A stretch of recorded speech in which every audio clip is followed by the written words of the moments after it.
दोस्तों, कनाडा को भारत पर जितने आरोप लगाने थे कनाडा लगा चुका। भारत को अंतर्राष्ट्रीय स्तर पर जितना बदनाम करने की कोशिश करनी थी कनाडा पूरी तरीके से कर चुका है, लेकिन अब भारत की बारी है। असल में कुछ दिनों पहले एक बार फिर कनाडा की एक रिपोर्ट पब्लिश की जाती है जिसमें कहा जाता है कि निज्जर की हत्या की साजिश का आरोपी सिर्फ भारत है। और अब भारत ने इसी रिपोर्ट का जवाब कुछ नए अंदाज में दिया है जिसे आपको जरूर सुनना चाहिए। दूसरी खबर नाटो से सामने निकल के आ रही है, जहां पर ये दुनिया की काफी बड़ी ऑर्गेनाइजेशन है और अब नाटो के अंदर एक तरीके से इमरजेंसी डिक्लेयर हो चुकी है सिर्फ और सिर्फ रशिया और अमेरिका की वजह से। तीसरी अंतर्राष्ट्रीय खबर रूस से है, जहां पर रूस ने फाइनली ICBM मिसाइलों का इस्तेमाल करना शुरू कर दिया है। चौथी खबर अमेरिका से सामने निकल के आ रही है, जहां पर अमेरिका की तरफ से भारत के बिजनेसमैन गौतम अडानी पर एक बड़ा आरोप लगाया गया है और उनके ऊपर $25 करोड़ की रिश्वत देने का आरोप लगाया गया है। पांचवी खबर इंडियन डिफेंस से सामने निकल के आ रही है, जहां पर भारत, फ्रांस, ब्राजील और कई देशों के साथ अपने बिजनेस को स्ट्रॉन्ग करना, साथ ही साथ उन देशों के लिए लोकल प्लेटफॉर्म प्रोवाइड करना ताकि हम इनके लिए और हम इनके द्वारा अपने हथियारों को डेवलप कर सकें, कुछ इस स्ट्रेटजी पर काम करना शुरू कर चुका है। आइए आज के इस वीडियो में टॉप 5 अंतर्राष्ट्रीय खबरें आपको बताते हैं। यदि आपको हमारी न्यूज सीरीज पसंद आ रही है तो आज के इस वीडियो को लाइक और चैनल को सब्सक्राइब जरूर कीजिएगा। सबसे पहले कनाडा से आ रही अपडेट की बात की जाए तो कनाडा ने किस तरीके से पिछले महीने भारत पर एलिगेशंस लगाया और एक के बाद एक भारत के प्रधानमंत्री हो, होम मिनिस्टर हो या फिर रॉ चीफ, सबको टारगेट किया गया। लेकिन कनाडा ने लिमिट तब क्रॉस कर दी जब दोनों देशों की तरफ से डिप्लोमेट्स एक दूसरे ने बाहर निकालने शुरू कर दिए। लेकिन एक बार फिर कनाडा की लोकल रिपोर्ट में इस बात को पब्लिश किया जाता है जिसमें यह कहा जाता है कि भारत पर ही हमें पूरी साजिश का इल्जाम लगाना चाहिए निज्जर की हत्या का मामला। और इसी चीज का जवाब देते हुए भारत के विदेश मंत्रालय के प्रवक्ता रणधीर जायसवाल ने कहा कि खालिस्तानी आतंकी हरदीप सिंह निज्जर की हत्या की साजिश की जानकारी देने का दावा पूरी तरीके से झूठा है। कनाडाई रिपोर्ट एकदम बेबुनियाद है। अगर इनके अंदर दम है तो भारत के सामने वो सभी साक्ष्य प्रेजेंट करें जिससे हम इस बात को एक्सेप्ट कर सकें। और ये बात आपके सामने दूध और पानी की तरह झलक रही होगी, जहां पर कुछ ही समय पहले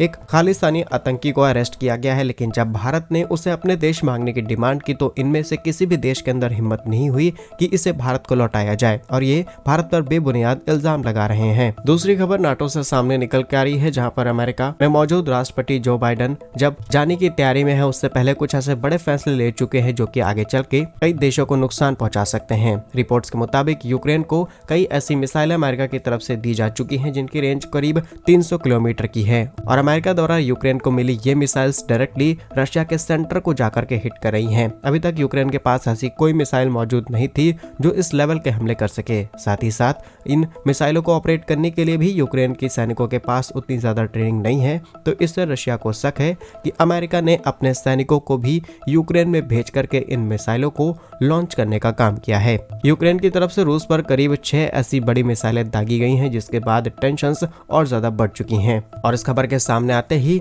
अमेरिका की एम्बेसी हो या फिर नाटो के तमाम देशों की एम्बेसी जो कि रूस के अंदर है, इसके अलावा जो बॉर्डर एरियाज है वहां पर इमरजेंसी डिक्लेयर की जा चुकी है। सभी लोगों को चेतावनी दी जा चुकी है। साथ ही साथ नाटो के संस्थापक देशों में शामिल नॉर्वे जो कि करीब 195 किलोमीटर बॉर्डर रूस के साथ शेयर करता है, इसके अलावा और कई देशों को क्लियर वार्निंग दी जा चुकी है कि अपने नागरिकों को सेव कर लिया जाए। साथ ही फिनलैंड भी रूस के साथ करीब 1340 किलोमीटर का बॉर्डर शेयर करता है और इस देश को भी बड़ा खतरा हो सकता है। रूस ऑलरेडी बहुत ज्यादा गुस्से में आ चुका है और इसी चीज का बदला अब फाइनली रूस लेने वाला है। और इस पर आ रही लेटेस्ट अपडेट ये है कि रूस और यूक्रेन के इस संघर्ष को अब नेक्स्ट लेवल पर पहुंचाया जा चुका है, जहां पर रूस की तरफ से फाइनली आज यानी कि गुरुवार के दिन ICBM, जिसे हम इंटरकॉन्टिनेंटल बैलिस्टिक मिसाइल कहते हैं, जिस तरीके की मिसाइलों का परीक्षण रिसेंटली भारत ने किया था, फाइनली रूस ने इन्हें यूक्रेन पर दागना शुरू कर दिया है। आंकड़ों के मुताबिक अभी तक सिर्फ 1 से 2 मिसाइलें दागी जा चुकी हैं, लेकिन अगर यूक्रेन इसी तरीके से अमेरिकी हथियारों का इस्तेमाल करता रहा तो रूस अपनी पूरी ताकत को यहाँ पर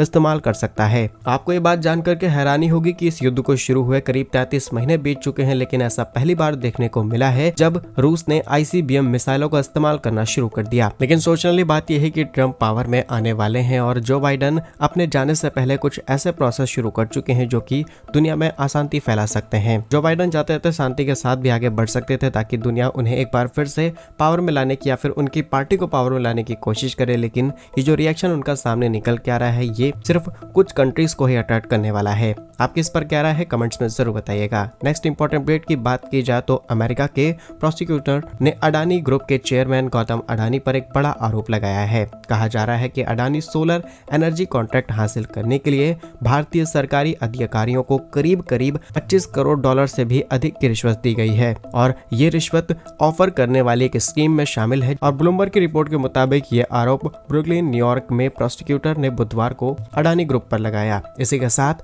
अन्य डिफेंडेंट्स को यहाँ पर अट्रैक्ट किया गया है ताकि अमेरिकी निवेशक यहाँ पर आए, पैसा लगाएं और इससे अडानी ग्रुप को फायदा हो। साथ ही साथ अडानी ग्रुप की कंपनी अडानी ग्रीन एनर्जी के executive director Sagar R Adani और MD CEO Vineet S Jain पर भी अमेरिकी कानूनों को तोड़ने का आरोप लगाया गया है। साथ ही साथ न्यूयॉर्क के अमेरिकी ब्रांड पीस के एक बयान में कहा गया कि डिविडेंड और अरबों डॉलर के कॉन्ट्रैक्ट हासिल करने के लिए भारतीय सरकारी अधिकारियों के साथ रिश्वत की पूरी तैयारी बहुत समय से प्लान की गई थी। साथ ही आरोप में लगाया गया कि 4 अन्य डिविडेंड्स को इलेक्ट्रॉनिक सबूत मिटा करके न्याय विभाग और सिक्योरिटी एक्सचेंज कमीशन, जिसे SEC कहा जाता है, इसके अलावा FBI के प्रतिनिधियों से झूठ बोलकर इस पूरे प्रोसेस को आगे बढ़ाया गया है। अब इस खबर के सामने आते हैं, इस पर पूरी जांच की जाएगी, उसके बाद ही कुछ फैसला लिया जा सकता है कि एग्जैक्टली यहाँ पर कौन सही है कौन गलत। लेकिन आपकी इस पर क्या राय है कमेंट्स में जरूर बताइएगा, या फिर अमेरिका की ये कोई साजिश हो सकती है अपनी कंपनियों को फेवर करने के लिए, कमेंट्स में जरूर लिखिए। Last important update Indian defence से सामने निकल के आ रही है, जहां पर भारत, फ्रांस, ब्राजील और अन्य देशों के साथ मिलकर के अब डिफेंस प्रोडक्शन में नए तरीके से काम करना चाहता है, जिसमें अगर हमारे पास किसी चीज को प्रोड्यूस करने की कैपेसिटी है तो फ्रांस, ब्राजील ये देश भारत के साथ आकर के उसका प्रोडक्शन करके अपने देश ले जा सकते हैं। और भारत भी सेम चीज की डिमांड कर रहा है कि यदि आपके पास कोई प्लेटफॉर्म है और हम किसी चीज का प्रोडक्शन करना चाहते हैं तो हम आपके देश में प्रोडक्शन करके अपने देश के अंदर ला सकते हैं। लेकिन इसमें जो इंपोर्ट वाला गेम था इसे नहीं शामिल किया जाएगा, सिर्फ प्रोड्यूस करने की कॉस्ट को शामिल किया जाएगा। इसके बाद डिलीवरी डायरेक्टली उस देश को कर दी जाएगी। इसे आप एक तरीके से डिफेंस के अंदर होने वाला फ्री ट्रेड एग्रीमेंट कह सकते हैं, और इससे उन देशों को बहुत बड़ा फायदा होने वाला है जो कि डिफेंस इक्विपमेंट्स को बड़े स्केल पर प्रोड्यूस करते हैं। इसी के साथ भारत की बात की जाए तो भारत में ऑलरेडी मल्टीपल प्लांट सेटअप किए जा चुके हैं और भारत के पास इतना बड़ा लैंड है जहां पर ऑलरेडी कई फैक्ट्री सेटअप की जा रही हैं। नाउ इंडिया 85 प्लस कंट्रीज को कई डिफेंस इक्विपमेंट्स, कई पार्ट्स एंड कंपोनेंट्स एक्सपोर्ट करता है, लेकिन इस नए रूट के माध्यम से भारत को और बड़ी मार्केट का एक्सेस मिल जाएगा। अगर रिसेंटली हुई कुछ इंपॉर्टेंट डील्स की बात की जाए तो ब्राजील की कंपनी एम्ब्रियर विमान ने भारत के हिंदुस्तान एरोनॉटिक्स लिमिटेड के बीच में एक कॉन्ट्रैक्ट साइन कर रखा है। इसी के साथ DRDO द्वारा डेवलप की गई पिनाका रॉकेट लॉन्चर्स और कई प्रकार के आर्म्ड व्हीकल को प्रोड्यूस करने, साथ ही साथ उन्हें इंपोर्ट करने की भी डील की गई है। फ्रांस की बात की जाए तो फ्रांस और भारत के रिलेशंस तो और ही ज्यादा स्ट्रॉन्ग है। कई प्रकार के इंपॉर्टेंट डिफेंस इक्विपमेंट्स हम खरीदते हैं, जैसा कि राफेल लड़ाकू विमान हो। इसी के साथ फ्रांस इवैल्यूएशन कर रहा है भारत के पिनाका रॉकेट सिस्टम की, और आकाश की तरफ भी मूव कर सकते हैं। साथ ही साथ भारत और फ्रांस मिलकर के कई पनडुब्बी और फाइटर जेट पर भी काम कर रहे हैं। बाकी भारत की स्ट्रेटजी पर आप क्या सोचते हैं कमेंट्स में जरूर बताइएगा। भारत कैसे ही वीडियोस पाने के लिए वीडियो को लाइक और चैनल को सब्सक्राइब जरूर कीजिए, भारत कैसे ही टॉप अपडेट्स पाने के लिए। वंदे मातरम, भारत माता की जय।